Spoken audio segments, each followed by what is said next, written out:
नमस्कार, बहुत स्वागत है आप सभी का हमारा उत्तराखंड में। मैं हूं आपके साथ चेतन पाठक। खबरों की शुरुआत करते हैं। बड़ी खबर आपको बता दें, हरिद्वार से बहादुराबाद पुलिस को बड़ी कामयाबी मिली है। लग्जरी कार के साथ चोर गिरफ्तार किया गया है। पंजाब के बठिंडा से यह कार चोरी की गई थी। अंबाला का रहने वाला है आरोपी कुलदीप। पहले भी आरोपी जेल जा चुका है। पुलिस ने कुलदीप को जेल भेजा है। तो बड़ी खबर आपको बता रहे हैं।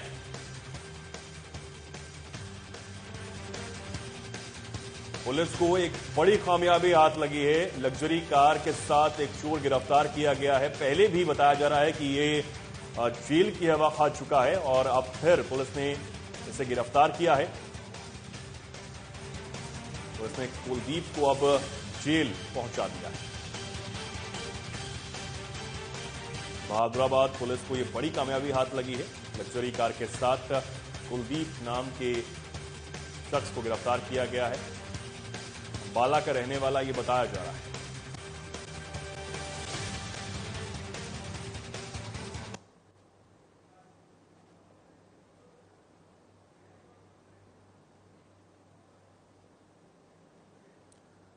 तो ये तस्वीरें आपके सामने हैं। बहादुराबाद पुलिस को ये बड़ी कामयाबी हाथ लगी है और लग्जरी कार के साथ इस शख्स को गिरफ्तार किया गया है। पुलिस अब मामले की जांच में जुटी हुई है और इसके और साथियों की तलाश भी अब पुलिस कर रही है।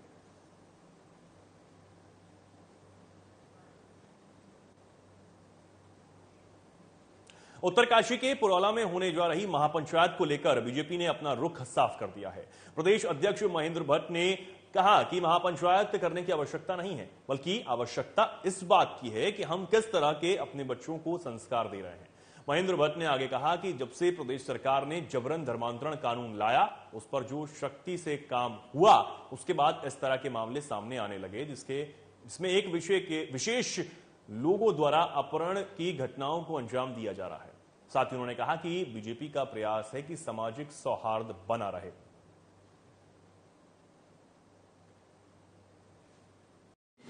देखिए, मैंने कहा ना, समाज में जब कुछ लोग इस प्रकार के माहौल को बिगाड़ने का काम करते हैं तो उसके दुष्परिणाम भी दिखाई देते हैं। हम आश्वस्त करते हैं सभी लोगों को कि उनको किसी प्रकार की क्षति न पहुंचे। इसलिए सरकार प्रयास रहता है। अभी उत्तरकाशी में माहौल संभलने का काम हुआ है, लेकिन क्योंकि आखिरकार ये सामाजिक दायरे से चीजें सुधरेंगी। सरकार का पक्ष इस दिशा में केवल सामाजिक संगठन सहयोग कर सकता है।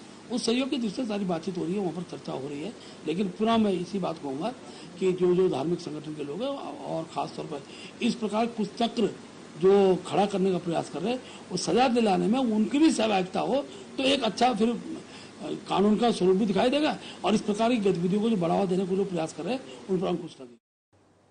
भगवानपुर विधायक ममता राकेश ने देशराज कर्णवाल के बयान को लेकर कहा कि उनका मानसिक संतुलन खराब हो चुका है, वे दिवालिया हो चुके हैं और उन्हें अस्पताल में जाने की जरूरत है और उसकी वजह है कि उन्हें टिकट ना मिलना। फिर गलत काम की वजह से वे आए दिन चर्चाओं में रहते हैं और आए दिन गलत बयान देकर सुर्खियां बटोरना उनकी आदत में शामिल है। साथ ही उन्होंने कहा कि पहले भी उन्होंने हमारे किसान भाइयों के लिए गलत भाषा का इस्तेमाल किया था और पूरे प्रदेश की जनता और किसान भाइयों का अपमान करने का काम किया है। नैनीताल जाते हैं तो वहां फल वालों से भिड़ते हैं और बोलते हैं कि मैं गरीब परिवार से ताल्लुक रखता हूं, गरीबों का वे मजाक उड़ाने का काम करते हैं।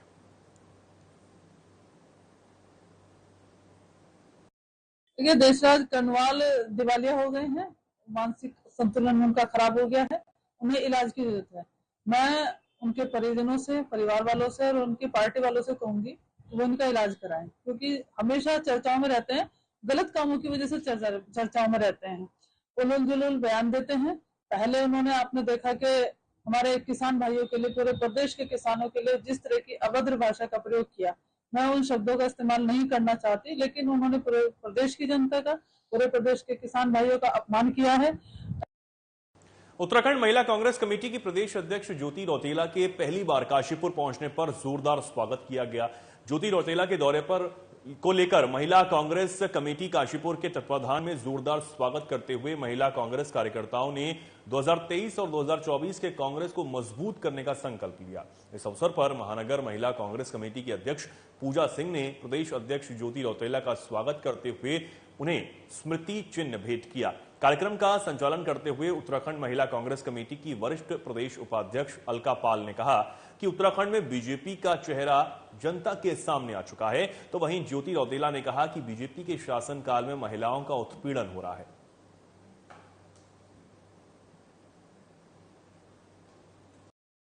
दिल्ली में सत्ता पलट हुआ तो एक बहुत बड़ा नारा चला, अच्छे दिन आएंगे।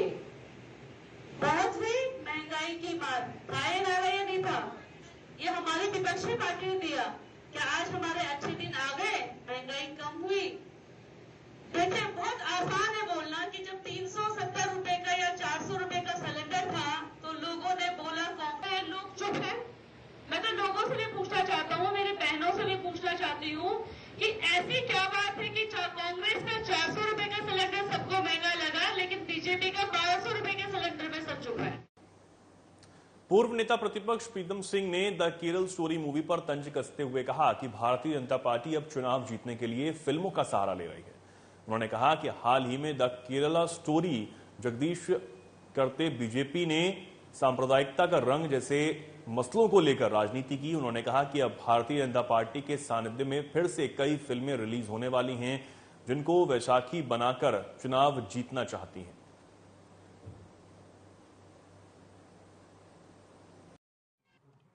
भाजपा के पार्षद नहीं, ये तो भारतीय जनता पार्टी और आरएसएस के लोग जब जब इस देश में कोई चुनाव होता है तब तब एक पिक्चर बना करके जो है लोगों के सामने प्रस्तुत करने का काम करते हैं ताकि ध्रुवीकरण हो जाए और हम सत्ता हासिल कर लें। अभी तो आप देख लीजिए केरल जो मूवी बनी थी उसको। खबर काशीपुर से है, जहां बसपा ने मांगों को लेकर जिला अध्यक्ष लेखराज गौतम के नेतृत्व में तहसीलदार के माध्यम से राज्यपाल को संबंधित एक ज्ञापन सौंपा, जिसमें मांग की गई है कि उत्तराखंड का जो उत्तरकाशी जिला है और करोला शहर में कुछ मुस्लिम व्यापारी और दुकानदारों के साथ जो हुआ उनके लिए शहर से जाने के लिए उत्पीड़न करना है। उन्होंने कहा कि उत्तराखंड देवभूमि है और यहां सभी धर्मों के लोग रहते हैं।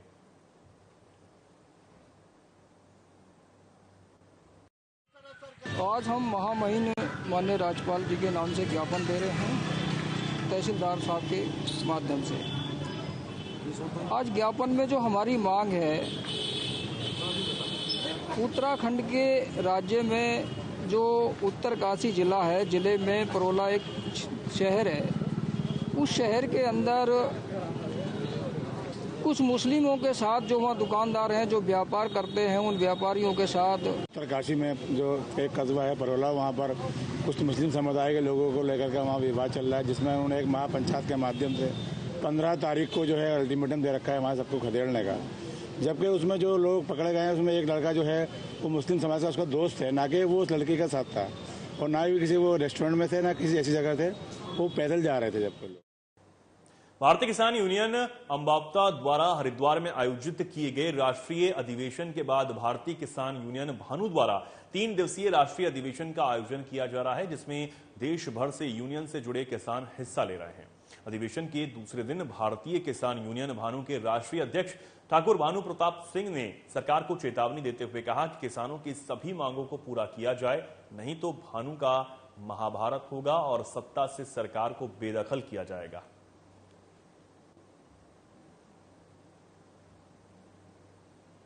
किसान की बात करते करते हमें 40 साल हो गई अब तक।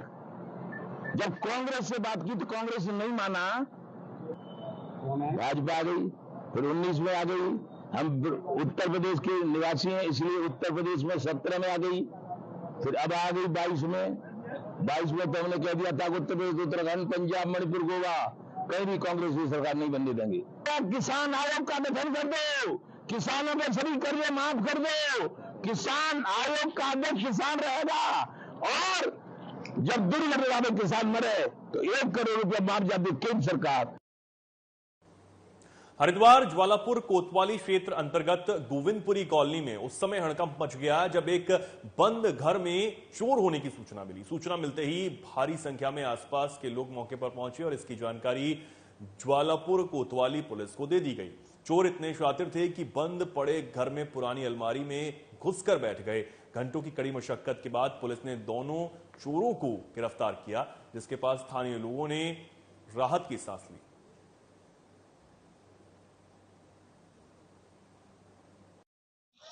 हम पीछे के रास्ते से हमने देखा कि एक रास्ता मतलब खिड़की बच्चों ने तोड़ दी पत्थर मार के, वहाँ पे एक रास्ता है, उसके माध्यम से फिर हम लोग ऊपर गए, पुलिस वाले हमारे जो भाई हैं उनकी सहायता से फिर हमने ऊपर से घुसे, फिर मैं और ये मेरा एक भाई, इन्होंने दरवाजा तोड़ा। तो दरवाजा तोड़ने के बाद भी वो इतने मतलब शातिर टाइप के थे कि उन्हें पता था दरवाजा तोड़ के कैसे छुपना है, कैसे क्या करना है, तो वो अलमारी के अंदर छुपे हुए बैठे हुए थे कि बंद मकान में कुछ लोग घुस गए हैं और चोरी का प्रयास कर रहे हैं और जो कि अभी घर में मौजूद हैं। तो इस सूचना पर मैं और हमारी टीम इंस्पेक्टर साहब तुरंत मौके पहुंचे और पब्लिक की सहायता से और पुलिस की प्रयास से उनको बगल वाले घर में एक बंद करके कमरे से पकड़ा गया है। 2 लड़के हैं वो, बस ये है बंद घर है, खंडर मकान। चमोली के मींग गांव में आयोजित श्रीमद शिव महापुराण कथा का पूजन हवन और ब्रह्मभोज के साथ संपन्न हुआ। मींग गांव के मींगाश्वर महादेव में 4 जून से प्रारंभ हुए श्रीमद शिव पुराण में रोज सैकड़ों भक्तों ने कथा को सुना। इस अवसर पर देश एवं क्षेत्र के विभिन्न हिस्सों से मायके आई बेटियों ने अपने मायके के देवी देवताओं की पूजा अर्चना कर आशीर्वाद प्राप्त किया। भगवत कथा के अंतिम दिन व्यास जी कथा में बार बार उपदेश देते रहे कि जाति पाति कुछ नहीं है, इंसान का कर्तव्य और कर्म ही सर्वश्रेष्ठ है। शिवपुराण का बहुत अच्छा आयोजन किया है। हम लोग अपने मायके आए हैं और बहुत अच्छे से इसका श्रवण कर रहे हैं। खुशी की बात यह है कि हमारे मायके का जो माहौल है वो बदल रहा है, धीरे धीरे डेवलपमेंट हो रहा है। सब लोग इस कथा को सुनने के लिए दूर दूर से आ रहे हैं। बहुत सारी झाड़ियाँ आई हैं, बहुत सारी जो बाहर बस रहे थे वो भी आ रहे हैं। तो हम लोग बहुत खुशी हो रही है, बहुत अच्छा अनुभव हमें मिल रहा है। लोगों में नई नई भावनाएं होने जा रही है और जिससे खुशी का माहौल हो रहा है और हम लोग बहुत खुश हैं। पहले टाइम में सब चीज नहीं था, धीरे धीरे लोगों में श्रद्धा भाव आ रहा है, हम लोग बहुत खुश हैं। लोगों में पहले की तुलना में अब धार्मिक आस्थाएं बढ़ती जा रही है, ये है, लेकिन यहाँ पे अब पहले से लोगों में भगवान के प्रति आस्था बढ़ती जा रही है, इसलिए हम लोग भी यहाँ पे दूर दूर से आए। उत्तराखंड में सूरज की तपिश ने लोगों के पसीने छुड़ा दिए हैं। प्रदेश के मैदानी क्षेत्रों में भीषण गर्मी का दौर लगातार जारी है। तापमान में लगातार बढ़ोतरी दर्ज की जा रही है। पिछले 2 दिनों से तापमान सामान्य से 5 से 6 डिग्री ऊपर रिकॉर्ड किया गया है। वहीं पहाड़ में कुछ स्थानों पर शाम को हुई बारिश की फुहारों ने राहत पहुंचाई है। मौसम विभाग के मुताबिक देहरादून समेत 6 जनपदों में आकाशीय बिजली चमकने, तीव्र बौछारें पड़ने का अनुमान है। इस दौरान तेज हवाएं भी चल सकती हैं। इसे देखते हुए ऑरेंज अलर्ट भी जारी कर दिया गया है। मौसम विभाग केंद्र के निदेशक विक्रम सिंह ने बताया कि आज बुधवार को देहरादून, हरिद्वार, पौड़ी, उधम सिंह नगर, नैनीताल और चंपावत के कई इलाकों में आकाशीय बिजली चमकने और तीव्र बौछारें पड़ने की आशंका है। इस दौरान 60 से 70 किलोमीटर प्रति घंटे की रफ्तार से तेज हवाएं भी चल सकती हैं।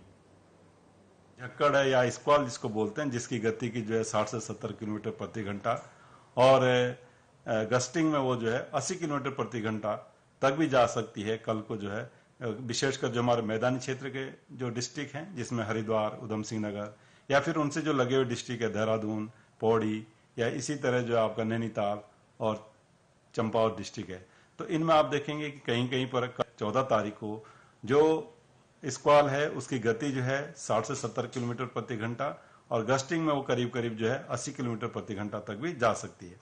तो ऐसे स्ट्रॉन्ग विंड की वजह से आप देखते हैं कि कहीं ना कहीं जो पेड़ गिरना, इस तरह की जो चीजें वो देखने को मिलती है और साथ ही आप देखते हैं जो कच्चा हाउसेस उनको कुछ डैमेज हो सकता है इतना विंड स्पीड में, या फिर जो लूज ऑब्जेक्ट्स है वो भी फ्लाई कर। काशीपुर का एलडी भट्ट राजकीय अस्पताल डॉक्टरों की कमी से जूझ रहा है। अस्पताल में अगर डॉक्टर हैं तो पर्याप्त मशीनें नहीं हैं, अगर मशीनें हैं तो डॉक्टर नहीं हैं।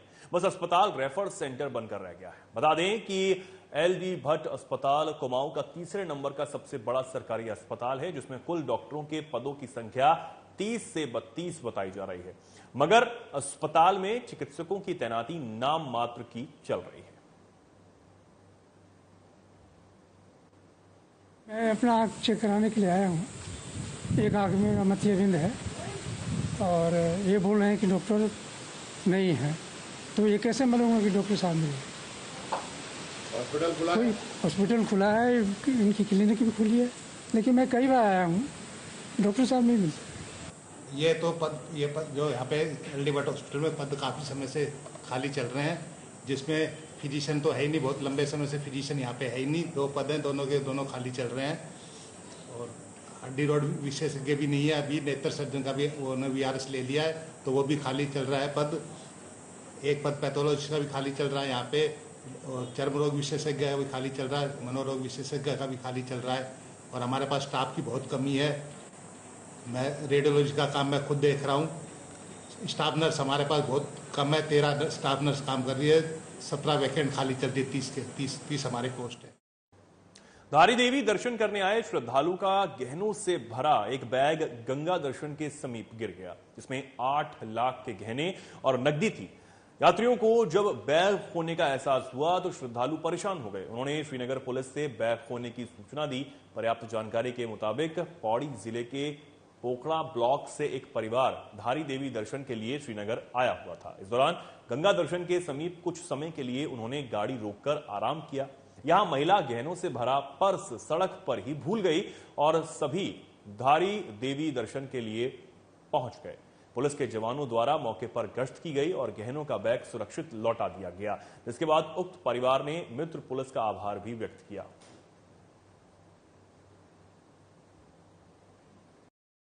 फिर आए, वापस आए, देखा वहाँ पे हमारा पर्स है ही नहीं। तब फिर वहाँ पे हमारा कोई होमगार्ड मिले हमें, तो हमने उनको कोतवाली का नंबर मांगा। फिर उन्होंने हमें नंबर बताया। फिर हमने कोतवाली में फ़ोन किया, उन्होंने बोला ठीक है हम चीता पुलिस को बोलते हैं। फिर वो उधर अपने रूटीन उसके लिए गए थे गश्त में, तो उन्होंने उनको फ़ोन किया, बोला हाँ बैग तो हमने ले लिया, यहाँ पे सड़क के किनारे पे था। तो हमारे पुलिस वालों ने हमारे तो मतलब जो भी था पूरा सही सलामत हमारे पास दे दिया। हम रूटीन जैसे हमारी चेकिंग होती रूटीन की, तो उसमें जा रहे थे।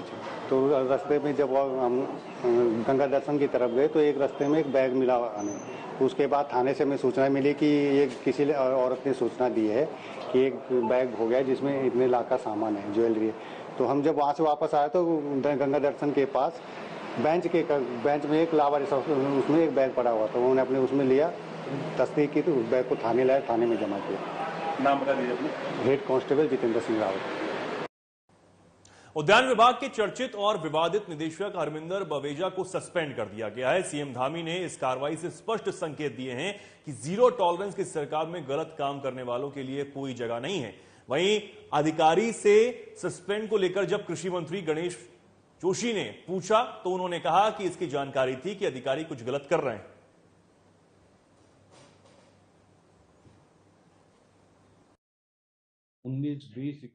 अब मेरी बिना जानकारी की हो जाएगा या बिना मेरी इस शिकायत पे हो जाएगा क्या? अब हूं तो बहुत पहले जाना चाहिए था, और लेकिन कहीं ना कहीं सिस्टम में ये है कि फाइल जो है सीएम तक नहीं पहुंच पा रही थी, तो फिर मुझे बाई हैंड फाइल लेके जाना पड़ा। जब बाई हैंड मैंने फाइल सीएम को दी तो उसके दूसरे दिन उस पर कार्रवाई होगी, और उसके लिए मैं आज सीएम साहब का आभार व्यक्त करने गया। कृषि मंत्री गणेश जोशी ने प्रेस वार्ता करते हुए बताया कि कौशाम और गोवा राज्य कृषि विपणन बोर्ड राष्ट्रीय सम्मेलन में 19 से 21 जून के बीच गोवा में होगा। गणेश जोशी ने बताया कि भारत के कई राज्य कृषि विपणन बोर्ड जैसे तेलंगाना, आंध्र प्रदेश, सिक्किम, पंजाब, राजस्थान, छत्तीसगढ़, उत्तराखंड, हिमाचल प्रदेश, हरियाणा, गोवा समेत कुल 25 से 30 भारतीय प्रतिनिधि इस सम्मेलन में हिस्सा लेंगे और अपने विचारों का आदान प्रदान भी करेंगे। गणेश जोशी ने बताया कि इस सम्मेलन का उद्घाटन गोवा के मुख्यमंत्री प्रमोद सावंत करेंगे।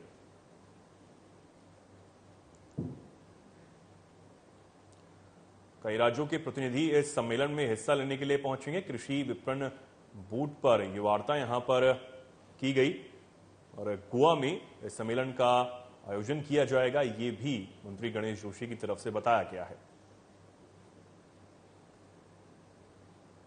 राष्ट्रीय बैठक पहले ही होता था कि मंडियों का एक दूसरे से संपर्क नहीं हो सकता था। आज डिजिटाइजेशन का जमाना है और ई नाम जो संस्था है, इलेक्ट्रॉनिक राष्ट्रीय कृषि बाजार,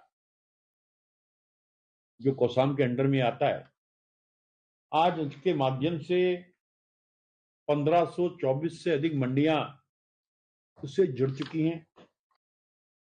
उत्तरकाशी के पुरवाला में चल रहे लव जिहाद का मामला तूल पकड़ता हुआ नजर आ रहा है। वहीं कांग्रेस प्रदेश अध्यक्ष करण माहरा के नेतृत्व में पुलिस महानिदेशक से मुलाकात कर उन्हें एक ज्ञापन सौंपा गया। बता दें कि 15 जून को पुरवाला और 18 जून को देहरादून में महापंचायत के आयोजन किया जाएगा, ये बात निकलकर सामने आ रही थी। साथ ही उन्होंने कहा कि सत्ताधारी पार्टी से संबंधित संगठन धार्मिक भावनाएं भड़काने का काम कर रहा है। उन्होंने कहा कि जब बड़ा विवाद होता है और दंगे होते हैं तो उसमें आम आदमी ही पिसता है।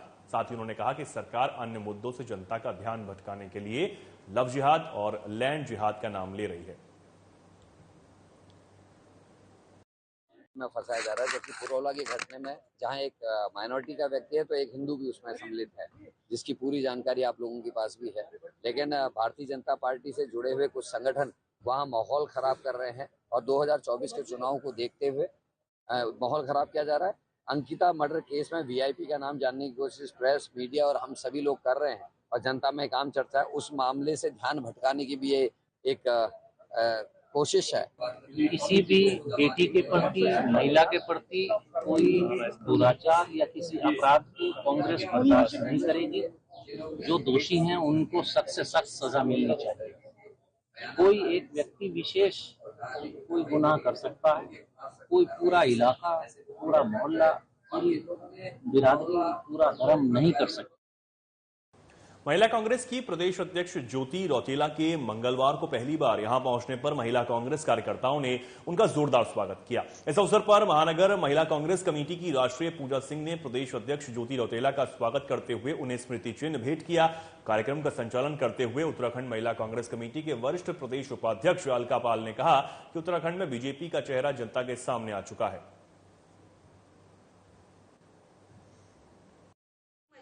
लोगों की पूरी तैयारी चल रही है। लोकसभा चुनाव और निकाय के जो चुनाव है उसके लिए लगातार हमारे प्रदेश अध्यक्ष करण माहरा जी, हम लोग हरीश रावत जी, प्रीतम सिंह जी, नेता प्रतिपक्ष यशपाल आर्य जी और महिला कांग्रेस, हम लोग लगातार दौरे कर रहे हैं, अपने कार्यकर्ताओं से मिल रहे हैं और जो हमारी संगठनात्मक तैयारियां हैं, हम लोगों की महिला कांग्रेस की तरफ से ये कोशिश है कि हम हर बूथ पे 10 महिलाओं को अपने संगठन से विश्व रक्तदाता दिवस के अवसर पर स्वास्थ्य मंत्री डॉक्टर धन सिंह रावत ने कहा कि जो रक्तदाता रक्तदान करेंगे प्रदेश सरकार उन्हें सम्मानित करेगी।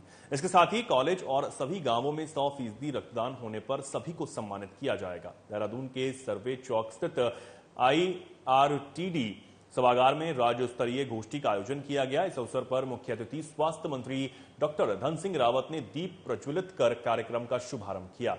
Give blood, give plasma, share life, share of fun की थीम पर आधारित कार्यक्रम में बड़ी संख्या में लोगों ने भी शिरकत की। वहीं कार्यक्रम में रक्तदान में बढ़ चढ़कर अपनी सेवाएं देने वालों को स्वास्थ्य मंत्री ने सम्मानित भी किया।